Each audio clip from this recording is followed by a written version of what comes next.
Di zaman es dahulu kala, hiduplah sepasang manusia purba. Ketika mereka hendak membuat perapian di dalam gua, tiba-tiba terjadilah gempa yang lantas mengubur keduanya dengan seketika. 2 miliar tahun kemudian di tempat yang sama, tinggallah seorang pemuda bernama David yang merupakan siswa kelas akhir SMA. Impian terbesarnya sebelum lulus adalah mengencani cewek tercantik di sekolahnya. Ia kemudian akan mengadakan pesta dansa di kolam renang yang kini sedang digalinya. Meski sahabatnya bernama Stony selalu mengingatkan bahwa usahanya akan sia-sia, namun David tidak pernah berputus asa. Dengan mengendarai Vespa, mereka kemudian pergi ke sekolah bersama. Di sanalah Robin Sweeney yang cantik sedang bersama cowoknya. David hanya bisa melihat dari jauh kemesraan mereka berdua. Di dalam kelas setelahnya, David berusaha mencuri pandang Robin, namun dihalangi oleh pacarnya. Ia bernama Wilson yang jauh lebih tampan dan lebih kaya. Setelah beberapa hari menggali, David dan Stony secara tak sengaja menemukan sebuah mangkuk kuno praaksara. Namun tiba-tiba terjadi gempa yang membuat keduanya hampir menjatuhkan mangkuk mereka. Sebongkah es pun telah tampak ke permukaan yang ternyata berisi tubuh beku manusia. Keduanya menjadi panik dan tidak tahu harus berbuat apa. Akhirnya mereka memberanikan diri untuk mengangkat dan menaruhnya di gudang hingga malam tiba.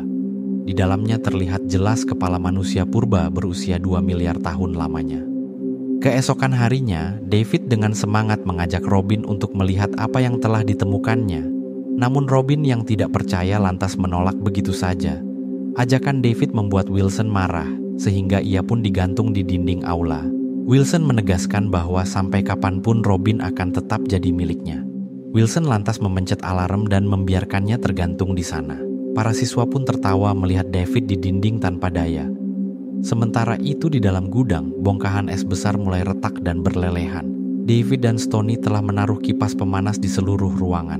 Sang manusia purba pun akhirnya terbebas dengan penuh kepanikan. Ia kemudian menelusuri lingkungan sekitar yang telah jauh berbeda dari zamannya berasal. Seorang tukang paket menjadi kaget melihatnya hendak menyerang. Sebuah mobil sampah juga coba dihadang karena disangkanya ancaman. Air selokan pun langsung ia minum tanpa keraguan. Beberapa saat kemudian ia kembali ke dalam rumah dan menginjak remote di lantai. Televisi yang menyiarkan musik membuatnya tercengang namun juga berjoget secara spontan. David dan Stony menjadi heran melihat tanda di berbagai sudut ruangan. Rupanya sang manusia purba sedang membuat perapian di dalam kamar. Keduanya mencoba berkenalan dan menenangkan keadaan. Namun dering telepon lantas membuatnya agresif dan hendak menyerang. Untungnya Stony segera menyalakan korek sehingga ia pun terdiam. Ia bahkan juga mulai tersenyum karena keduanya memiliki apa yang ia inginkan. David dan Stony pun ikut senang karena hidup mereka akan segera mengalami perubahan. Sang manusia purba kemudian dimandikan dengan berbagai sabun dan cairan. Penampilannya harus diubah total agar tidak mencurigakan. Ia juga mesti diajari cara hidup normal ala anak zaman sekarang. Akhirnya proses dandanan selesai dan ia pun kini terlihat gaul dan tampan. Keduanya lantas memutuskan untuk menamainya Link karena terdengar kekinian. David memperkenalkan nama masing-masing dengan isyarat agar Link paham. Tiba-tiba terdengar klakson dari luar yang tidak lain adalah orang tua David yang baru pulang. David pun segera merapikan dapur namun sudah tidak ada kesempatan. Mereka menjadi heran atas keadaan yang kacau dan tingkah putranya yang tidak normal.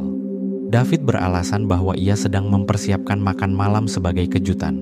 Namun Link yang tidak bisa diam memencet bel pintu secara berulang-ulang. Karena sudah terlanjur ketahuan, David lantas menjelaskan bahwa Link adalah siswa pindahan. Ia akan tinggal bersamanya hingga beberapa bulan ke depan. Untungnya ayah David tidak mau memperpanjang masalah sehingga ia pun mengizinkan. Menjelang tidur, insting kelelakian Link teralihkan oleh gambar sepasang gunung kembar. Namun David memintanya untuk segera istirahat karena besok adalah hari besar. Ketika pagi menjelang, kehadiran Link di sekolahan menjadi pusat perhatian. David dan Stony kemudian membawanya ke bagian administrasi untuk mendaftar. Namun tiba-tiba perhatian Link teralihkan oleh sosok Robin dan temannya yang berbincang. Ia pun mendekat dan langsung merangkul Ella dengan penuh kemesraan. Untungnya David dan Stony segera datang lalu memperkenalkan Link sebagai siswa pindahan. Rupanya keinginan Link memegang gunung kembar sudah tak tertahankan. Di dalam kelas setelahnya, Link yang tidak bisa diam menggambar banyak simbol di papan. Wilson melihatnya dengan kebencian karena kini ia punya saingan.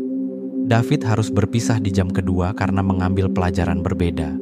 Sementara Link mengikuti Stoney ke kelas bahasa yang mana Ella juga ada di sana. Ella pun meminta Link agar menemuinya nanti malam di lapangan olahraga. Agar Link lekas berpengalaman, Stoney mengajaknya ke supermarket untuk mencicipi berbagai camilan. Keduanya kemudian juga mencoba berbagai permainan hingga sore menjelang. David yang sudah lama menunggu menjadi tenang karena akhirnya mereka pulang. Mereka lantas makan malam bersama bagai satu keluarga.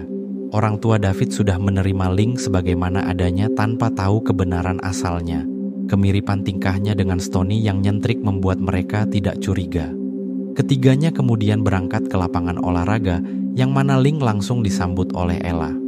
Di tengah lapangan terlihat Wilson bermain hoki sebagai bintang utama.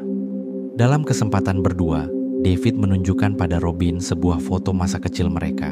Sedangkan Link menggambar sketsa seorang wanita yang berasal dari masa lalunya.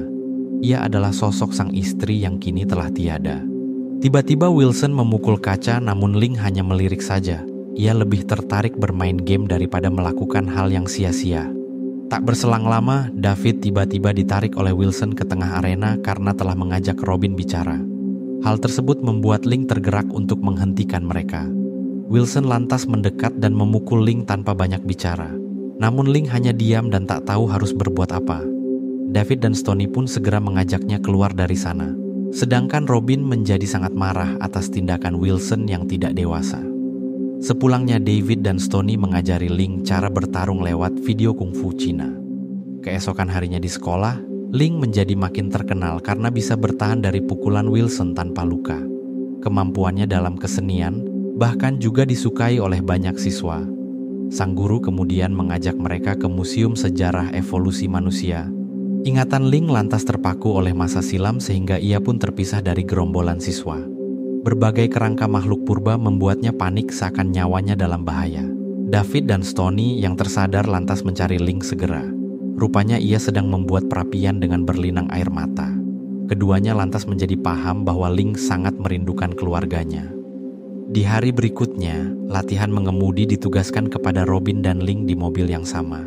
David dan Stoney yang melihatnya lantas segera keluar dan melompati mobil mereka. Link pun menyetir dengan gila hingga membuat histeris para siswa. Ia membawa teman-temannya ke jalan raya lalu berhenti tepat di diskotik kota. Sementara Stoney adu minum dengan para pria, Link mengikuti alunan musik dengan berdansa ria. Melihat tingkah Link yang ceria, Robin pun membuka baju untuk ikut menari dengannya. Keduanya terus menari bersama hingga malam tak terasa tiba. Sedangkan di kantor sekolah, komplotan Wilson diam-diam mencuri berkas Link karena curiga. Tiba-tiba di tengah keseruan dansa, para polisi lalu lintas datang mengacaukan pesta. David dan Link lantas ditangkap karena telah berkendara ke jalan raya. Sepulangnya, Robin langsung dihadang oleh Wilson yang telah menunggu lama. Ia meminta Robin untuk berpasangan dengannya karena besok malam adalah pesta perpisahan SMA. Namun Robin malah berkata bahwa ia akan pergi dengan seseorang yang lebih istimewa. Dari dalam penjara, David juga menelpon untuk meminta Robin menjadi pasangannya. Namun Robin berterus terang bahwa ia lebih suka pergi dengan Link yang apa adanya. David yang begitu kecewa lantas membawa Link saat masih pagi buta. Ia kemudian menurunkannya di tengah jalan agar menjauh dari hidupnya. Untungnya Stoney segera tiba dan membujuk sahabatnya agar berpikir lebih dewasa. Namun David yang telah buta oleh cinta tidak bisa menerima ini semua. Perdebatan keduanya pun menjadi pertengkaran hingga akhirnya Link menenangkan suasana. Tindakan Link membuat mereka tersadar bahwa yang paling berharga di atas segalanya adalah keluarga. Menjelang acara, Robin berpakaian pesta menjemput Link sebagai pasangannya. David pun mengantar keduanya pergi bersama dengan berlapang dada. Ia lebih memilih nongkrong bersama Stoney karena tidak ingin mengganggu mereka. Tanpa keduanya sadar, Wilson diam-diam menyusup ke kamar David tanpa suara. Ia kemudian menemukan bukti yang dibutuhkannya guna memojokkan Link di pesta. David dan Stoney pun telah terlambat untuk menghentikan mereka. Setelah acara diawali oleh musik dan tarian sukacita, akhirnya Link dan Robin dinobatkan sebagai pasangan juara. Namun tiba-tiba Wilson datang dan berusaha memprovokasi semua siswa. Ia pun mengumumkan bahwa sebenarnya Ling adalah manusia purba. Sayangnya semua orang malah bertepuk tangan dengan riang gembira. David yang baru tiba dan hendak merebut fotonya lantas dihajar oleh Wilson yang kecewa. Ling pun kini tak mau diam saja dan langsung menghempaskan Wilson sekuat tenaga. Akhirnya pesta kembali dimulai dengan lebih meriah seakan tak terjadi apa-apa. Semua orang menari bersama mengikuti irama musik anak muda. Bahkan mereka kemudian pergi ke rumah David yang mana Robin telah menerima cintanya. Ling yang mengikuti tanda di kaca juga bertemu sang kekasih dari zaman praaksara.